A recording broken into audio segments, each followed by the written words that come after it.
बहुत ही पुराने साथी और कांग्रेस पार्टी में कई अरसे तक काम करते हुए हमारे साथियों ने, सुभाष जी ने, डॉक्टर मनोहर जी ने और दूसरे साथियों ने, डिप्टी सीएम साहब ने बड़ी तफसील से कई चीजों के बारे में बताया। असल में हम लोगों को और आप लोगों को, सुनने वालों को और सुनाने वालों की आदत भी इन 2-2.5 सालों में खत्म हो गई।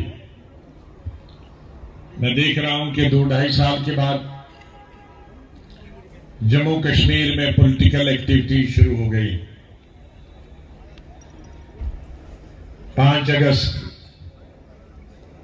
2019 जब स्टेट का बंटवारा हुआ, जम्मू कश्मीर और लद्दाख के बीच में, तब से लेकर आज तक स्टेट में एक ऐसा माहौल बना जिसके कारण मीटिंगें करना असंभव हुआ। पहले तो 1 साल सरकार ने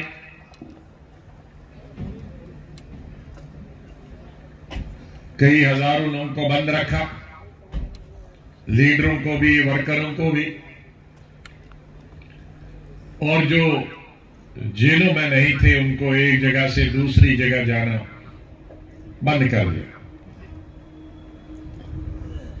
जब 5 अगस्त था तो पार्लियामेंट चल रहा था। मैंने कोशिश की 2 बार कश्मीर जाने की, 1 बार जम्मू आने की, लेकिन तीनों बार एयरपोर्ट पे 4-4, 5-5 घंटे रहने के बाद हमें वापस दिल्ली को भेजा गया। उसके बाद मुझे सुप्रीम कोर्ट का रुख बदलना पड़ा, उनके सामने जाना पड़ा और सुप्रीम कोर्ट ने मुझे इजाजत दी 3-4 डिस्ट्रिक्टों में जाने। तब मैं कश्मीर भी गया और जम्मू भी 3-4 दिन रहा। लेकिन सुप्रीम कोर्ट ने यह भी कहा आप जा सकते हैं लेकिन पॉलिटिकल एक्टिविटीज नहीं कर सकते। तो इसलिए दोबारा नहीं आ पाया, क्योंकि हम पॉलिटिकल लोग हैं। अगर पॉलिटिकल एक्टिविटीज नहीं कर सकें तो श्रीनगर और जम्मू में आके क्या करना। और उसके बाद कोविड की लपेट में पूरी दुनिया आ गया, जम्मू कश्मीर और हमारा मुल्क भी आ गया। आप सबको, हम सबको उससे भी निपटना पड़ा,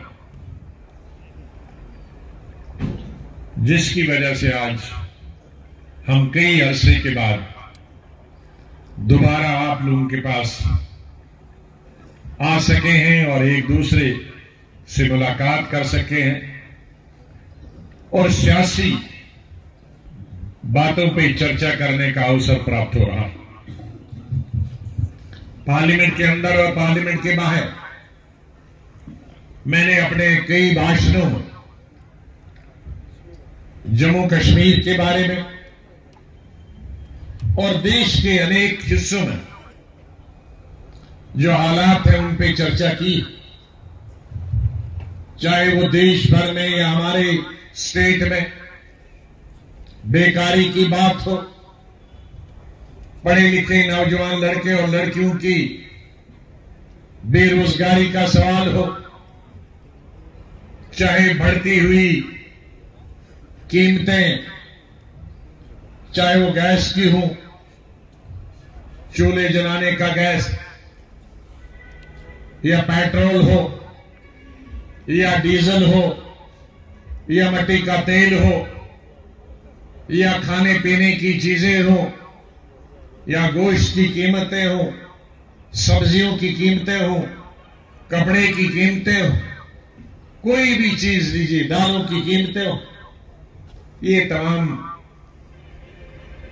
चीजों के दाम पिछले सालों में दुगने तिगने 4 गुना हो गए, लेकिन लोगों की आम जनता, चाहे वो मुलाजिम हो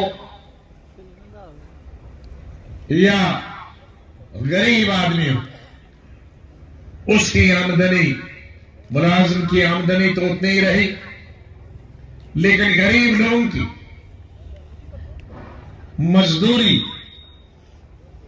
खत्म हो गई, क्योंकि पूरा निजाम 2 साल से ठप था। पहले 5 अगस्त 2019 की वजह से और बाद में कोविड की वजह से मजदूर को मजदूरी नहीं, कारपेंटर, तरखान को, मेसन को, उसको कोई मजदूरी नहीं, किसान को अपने पैदा हुई चीजों के पूरे दाम नहीं मिलते। और आज हम देखते हैं पूरे मुल्क में और विशेष रूप से खास तौर से जम्मू कश्मीर में गरीबी की हद तक लोग पहुंच गए। आज हम यही बातें सुनने के लिए और सुनाने के लिए आए कि 5 अगस्त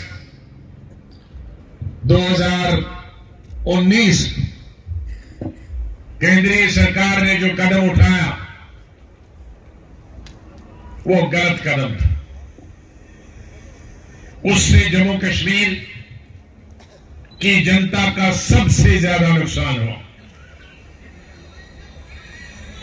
पिछले 30-31 वर्षों से जम्मू कश्मीर वैसे ही पीछे था। भयंकर मिलिटेंसी की वजह से हजारों नौजवान, हजारों हमारी फौज के साथी, हजारों हमारे पुलिस के साथी इस आतंकवाद का शिकार हो गए, जिनकी तादाद तकरीबन 50-60 हजार से ज्यादा।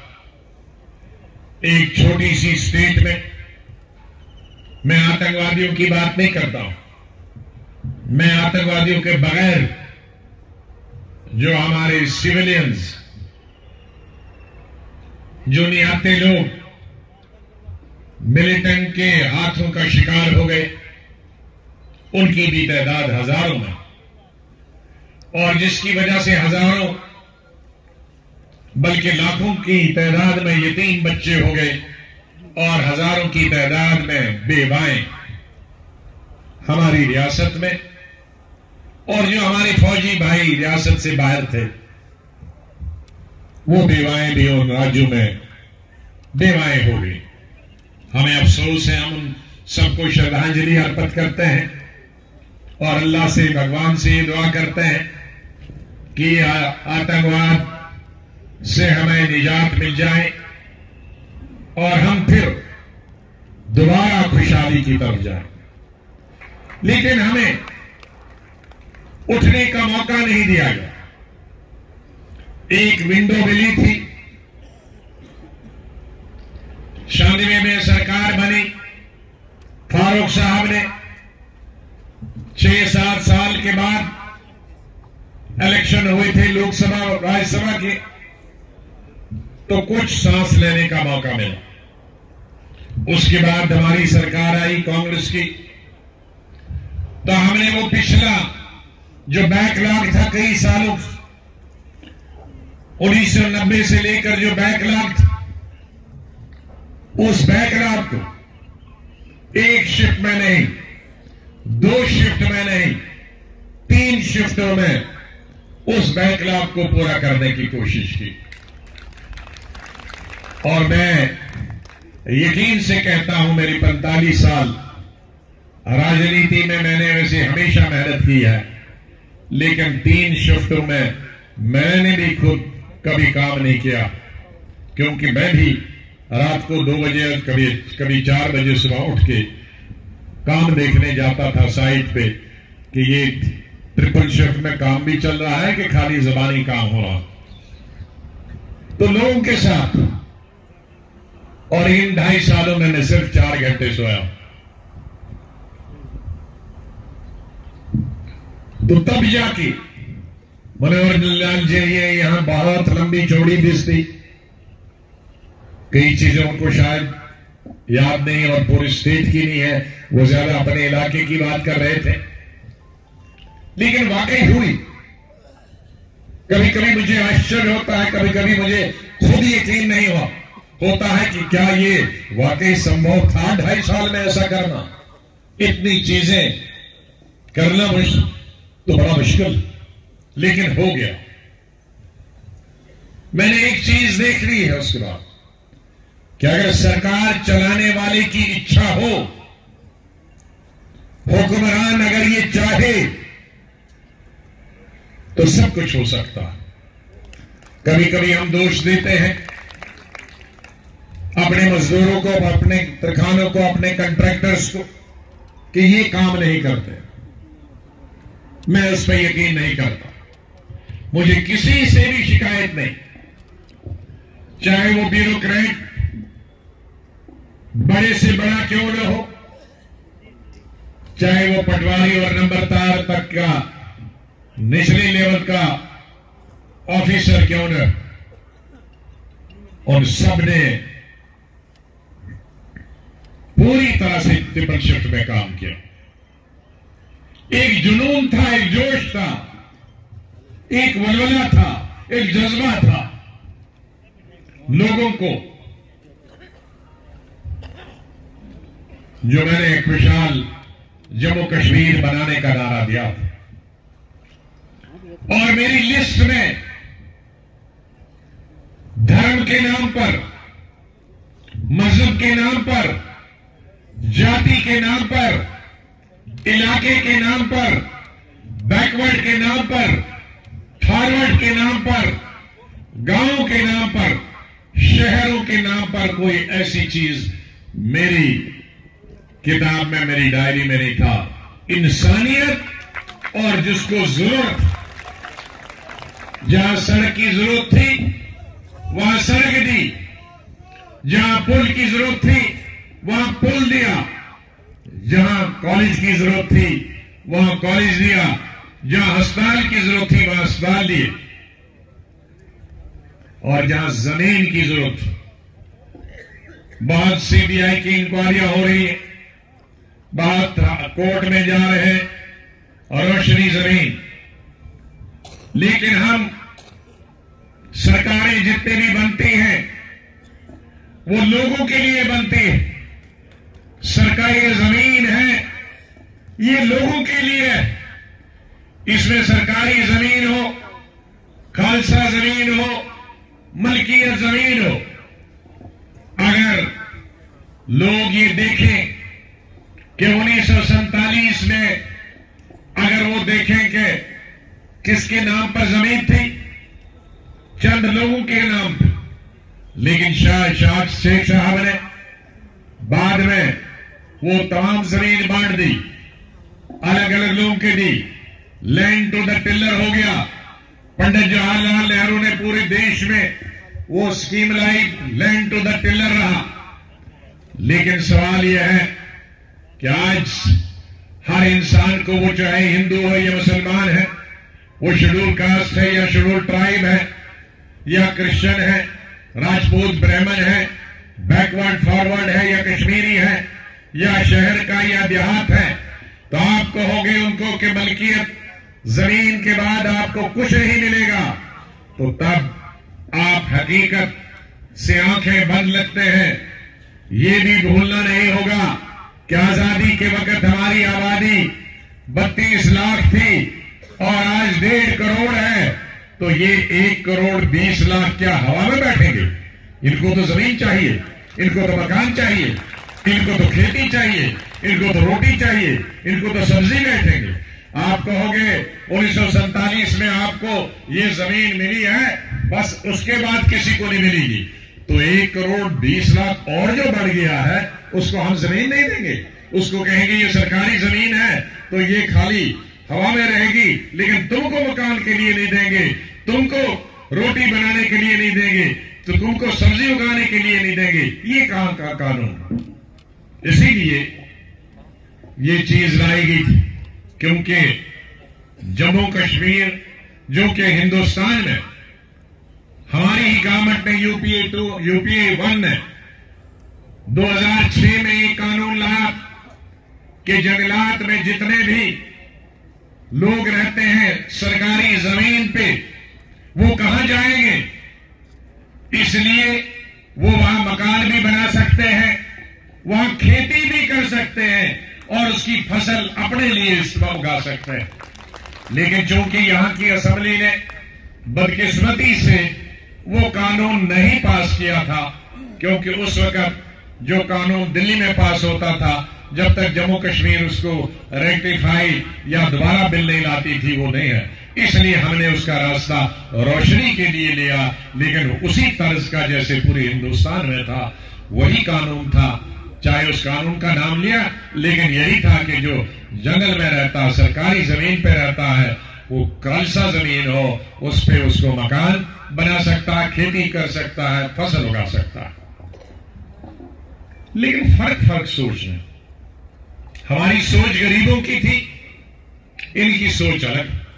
आज जो सरकार चला रहे हैं, क्या हुआ? स्टेट तोड़ते वक्त क्या बताया गया था? स्टेट को 2 हिस्से करते करते ये 2 चीजें 4 चीजें, वैसे तो 20 चीजें बताई। ये बताया गया था कि यूनियन टेरिटरी इसलिए बनाई गई है कि यहां बाहर वाला जमीन उद्योग के लिए नहीं खरीद सकता। मैं बताना चाहता हूं, मैं पार्लियामेंट में कह चुका हूं कई बार, आपको बताना चाहता हूं, जो मैं वहां कह चुका हूं वही बताऊंगा। अगर जमीन बाहर वालों को नहीं दी तो ये कठवा, सामा और जम्मू में 13,000 उद्योग कैसे लगे? ये हवा में लगे। इसमें तकरीबन 10,000 लोग तो बाहर के हैं, 3,000 जम्मू कश्मीर। तो ये 10,000 लोगों ने जो उद्योग लगाए हैं, ये कौन से हवा में बिल्डिंगें बनी है? ये जमीन पे ही तो बनी। और पुरानी सबसे बड़ी इंडस्ट्री कठवा डिस्ट्रिक्ट में जो बिरला की है, जिसमें शायद सैकड़ों हजारों नहीं तो सैकड़ों कनाल जमीन होगी, वो तो पंडित जवाहरलाल नेहरू तो बख्शी गुलाम अहमद के जमाने में दी गई, तब से देते आए। लेकिन बताया गया था कि नहीं, आप इंडस्ट्री नहीं लिख सकते। और अब दफा 300 खत्म हो गया, स्टेट भी खत्म हो गई, यूटी हो गई, अब दुनिया के सबसे इंडस्ट्रीज आ गए। अरे मुझे एक बताइए, ये कठवा के लोगों सबसे ज्यादा इंडस्ट्री यहां है, जरा हाथ खड़ा करिए, कोई एक इंडस्ट्री आई है? हाँ या ना? जोर से बोलिए। लेकिन 13,000 में से 750 बंद हो गई है। जो हमारे वक्त में 13,000 थी, उसमें इन 2.5 सालों में एक नहीं आई, लेकिन पुरानी 7,500 बंद हो गई है। तो फिर क्यों ये बहाना किया था?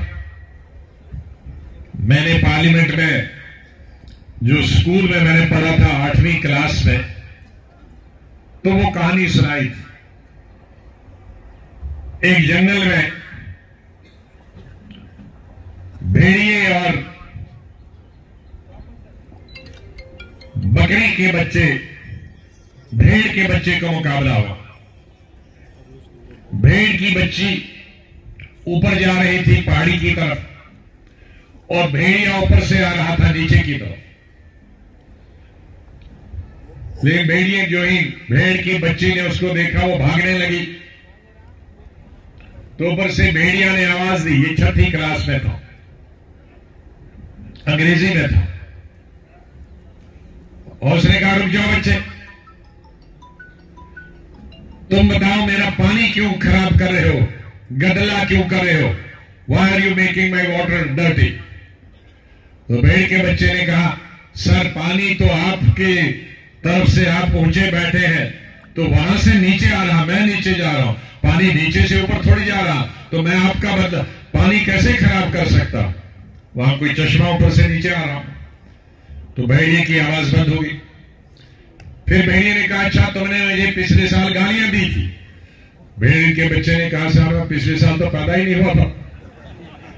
तो भेड़िया ने तब तक नीचे उतरते उतरते कहा कि अच्छा वो तुम्हारा बाप होगा इसलिए मैं तुम्हें खा जाऊंगा।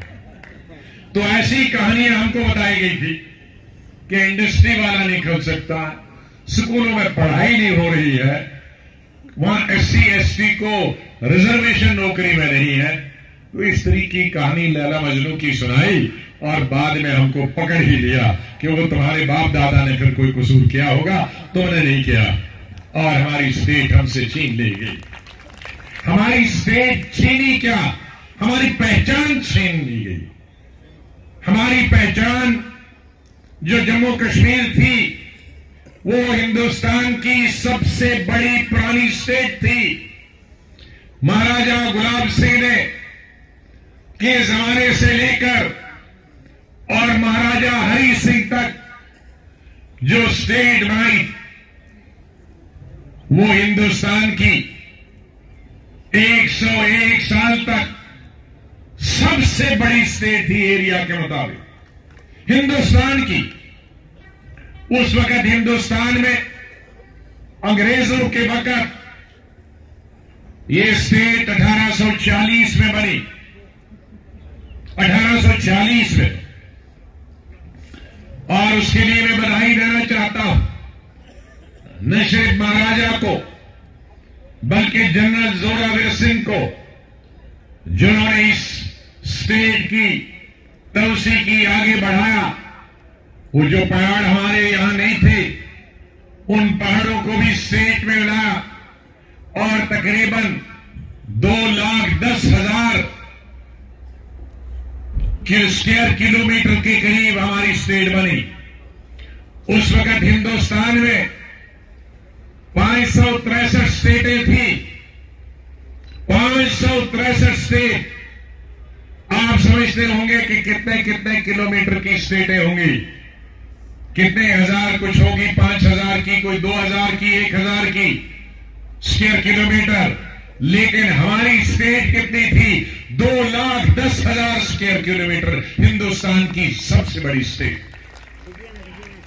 और जिस वक्त 1947 में हिंदुस्तान का बंटवारा हुआ और स्टेटें बनाई जा रही थी, 563 स्टेटों की सिर्फ 12 स्टेटें बन गई, जम्मू कश्मीर और हैदराबाद को छोड़कर, क्योंकि हैदराबाद उस वक्त हमारे साथ नहीं। जम्मू कश्मीर तो एकॉर्ड के जरिया, लेकिन उन 563 स्टेटों को मिलाकर सिर्फ 12 स्टेटें बनी। उसका मतलब हुआ कि उस वक्त जम्मू कश्मीर की स्टेट, इसमें कोई इंच भी बाहर से नहीं डाला गया, क्योंकि ये इतनी बड़ी थी पहले। उस वक्त इसकी उम्र 101 साल थी और आज जम्मू कश्मीर की उस वक्त 2 साल पहले तक 250 साल की बड़ी स्टेट जो जम्मू कश्मीर में सबसे पुरानी स्टेट थी, इस पुरानी स्टेट का इसको हिंदुस्तान के स्टेट की नक्शे से निकाल दिया। यहां हिंदू और मुसलमान का सवाल नहीं, यहां जम्मू और कश्मीर का सवाल नहीं, यहां कोई मजहब का सवाल नहीं। मैं जिन लीडरों के नाम लेता हूं वो महाराजा थे, हिंदू राजा थे। मैं बधाई देता हूं कि उन्होंने इतनी विशाल स्टेट बनाई और जहां अंग्रेजों ने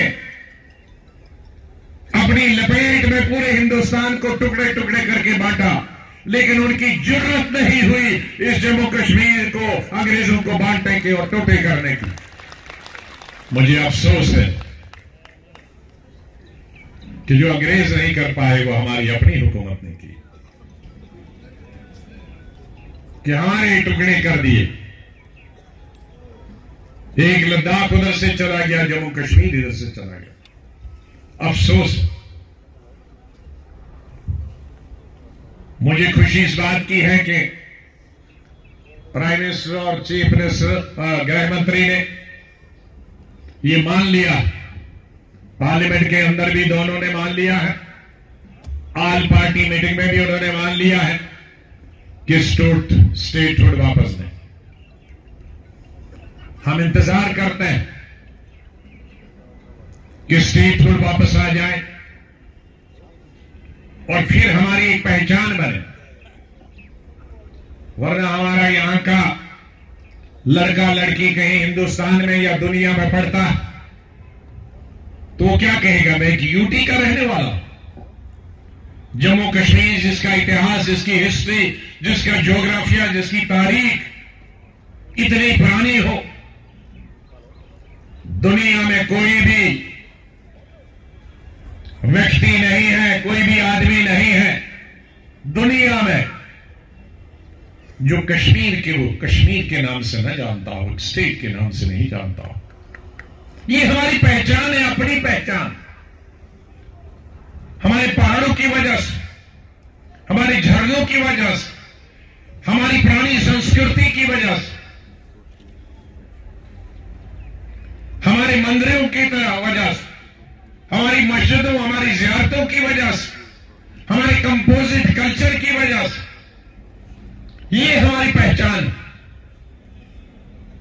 हमारी जो मेहमान नवाजी है उसकी वजह से, हमारी जो हॉस्पिटलिटी है उसकी वजह से। यहां हर धर्म के हिंदू, मुसलमान, सिख, ईसाई, बौद्ध रहते हैं, जैन रहते हैं।